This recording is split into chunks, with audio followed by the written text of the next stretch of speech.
আশকোনায় র্যাবের ব্যারাকে হামলার সন্দেহভাজন হিসেবে আটক হানিফ মৃধাকে ২০ দিন আগে তুলে নিয়ে যাওয়া হয়। পরিবারের অভিযোগ, নির্যাতনেই মারা গেছে হানিফ। শুক্রবার আশকোনায় আত্মঘাতী হামলার পরই হানিফকে আটকের পর তার মৃত্যু হয় বলে জানায় র্যাব। পরিবারের দাবি, হানিফকে আটকের পর তাদের কাছ থেকে প্রায় ৭ লাখ টাকা আদায় করা হয়েছে র্যাব ১-এর নামে। মনিরুল ইসলামের রিপোর্ট।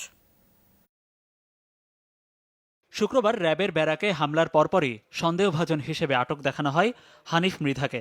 এর ১.৫ ঘণ্টা পর কুর্মিটোলা জেনারেল হাসপাতালে মৃত্যু হয় তার। এ ঘটনায় থানায় অপমৃত্যুর মামলা দায়ের করে র্যাব। ঢাকা মেডিকেলের মর্গে হানিফকে শনাক্ত করে পরিবারের সদস্যরা।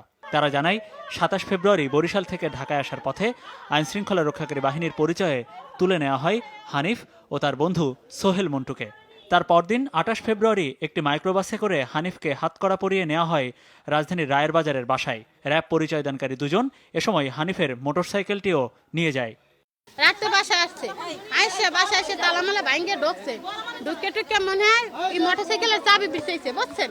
মোটরসাইকেলের চাবি বিছাইছে, পায় নাই, পরে মোটরসাইকেল তালা ভাঙ্গে লইয়ে গেছে। ২৭ তারিখে সরমনাই মাহফিল থেকে আসা আখিরি মোনাজাত ওই যে লঞ্চে নামছে, ড্রাইভারে গাড়ি নিয়ে গেছিল, ওই ড্রাইভারের মারিয়ে ধরে হালাই থুয়ে ওই গাড়িটা নিয়ে গেছে।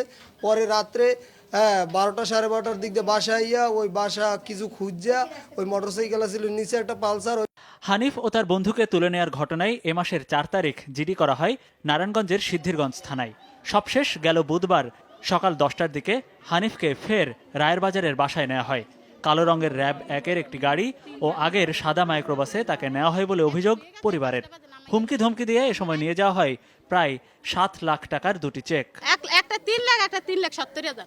হেপে চেক বই দুটো নিয়েছে, নিয়ে হেপে আমার মোবাইল নাম্বার নিয়েছে। আমার দেওয়ার হেপে কয় কি হেপে আমার স্বামী কয় তো বাচ্চাটা একটু কোলে লাভ, বাচ্চাটা কোলে দিয়েছে, একটু কোলে জড়াই ধরে কান্দলে কান্দে লাড়ি রান্ত নিচে কোনে। ওই যারা সিভিলে আসিল কয়েকজন, আর একজন কনস্টেবল আসিল ওয়ার্সো সহ, তার যে নামটা ছিল ইকবাল, ওই কনস্টেবলের পোশাক ছিল, ওই পোশাক ছিল, র্যাবের পোশাক ছিল। বিস্ফোরণ ঘটনায় সন্দেহজনক আটক হানিফ মির্জা অসুস্থ হয়ে গেছে, কর্মীটোলা হসপিটালে এনেছে, সে মারা গেছে হৃদরোগে। কিন্তু তারে ধরা হয়েছে তো ২৭ তারিখে।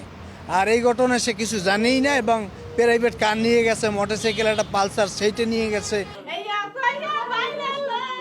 পরিবার বলছে, পুলিশ না ছাড়াই এখনও ঢাকা মেডিকেলের মর্গ থেকে হানিফ মৃধার মরদেহ বুঝে পাননি তারা। হানিফ মৃধার পরিবারের অভিযোগ সম্পর্কে কোনো মন্তব্য করেনি র্যাপিড অ্যাকশন ব্যাটালিয়ন। আনুষ্ঠানিকভাবে কথা না বললেও র্যাব ১-এর কর্মকর্তাদের দাবি, আশকোনা হামলার পরই হানিফকে আটক করা হয়।